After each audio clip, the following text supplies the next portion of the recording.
Hi అండి అందరికీ. ఈరోజు సాటర్డే కదండి, మా ఇంట్లో అందరికీ సాయంత్రం టిఫిన్లే. ఏ టిఫిన్ ఈజీగా ఉంటుందంటే గ్లాస్ రొట్టె గుర్తొచ్చిందండి. వెంటనే వేసేద్దామని చెప్పేసి పొద్దున్నే పప్పు నానబెట్టేశానండి. నానబెట్టి శుభ్రంగా సాయంత్రం కడిగేసి గ్రైండర్కి వేసేసాను. ఈ లోపల మరి గ్లాస్ రొట్టె కాంబినేషన్ కొబ్బరి చట్నీ లేకపోతే ఎలా అండి.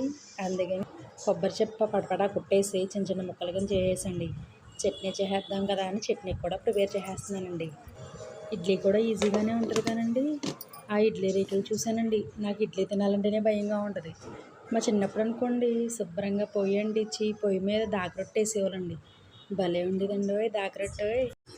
కానీ ఇప్పుడు మా ఇంట్లో మొక్కలు వేసుకోవడానికే ప్లేస్ లేదండి. ఇంకా పొయ్యి పెట్టుకోవడానికి ఏం ప్లేస్ ఉంటుందని ఇంక గ్లాస్ రొట్టెతో గ్యాస్ మీద అడ్జస్ట్ అయిపోతున్నామండి. మరి ఎక్కడా ఖాళీ స్థలం ఇవ్వదలేదు, ఇంక పొయ్యి ఏం పెట్టుకుంటామని చెప్పేసండి.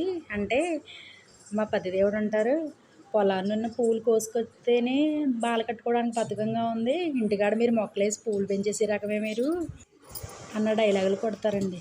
ఎందుకు కొంచెం తిప్పలు కానీ ముందు నేను గ్లాస్ రొట్టె ఎలా వేస్తానో చూసేయండి. ముందు మూకిట్లో నూనె పోసి తర్వాత అందులో మనం ముందు కలిపి పెట్టుకున్న పిండి ఉంటుంది కదండి, ఉప్పేసి శుభ్రంగా కలిపేసి మూకిట్లో వేసేసి గ్లాస్ వాటర్ తీసుకుని మధ్యలో పెట్టేసుకోవాలండి. తర్వాత మూత పెట్టి సిమ్లో పెట్టుకుని ఒక అరగంట ఉడకనిచ్చుకోవాలి. ఒక చాకు పెట్టుకుని దానికి అంటుకోకపోతే ఉడికినట్టే. తర్వాత వేడి వేడిగా రొట్టె వేసుకొని కొబ్బరి చట్నీ వేసి తింటే ఉంటుంది.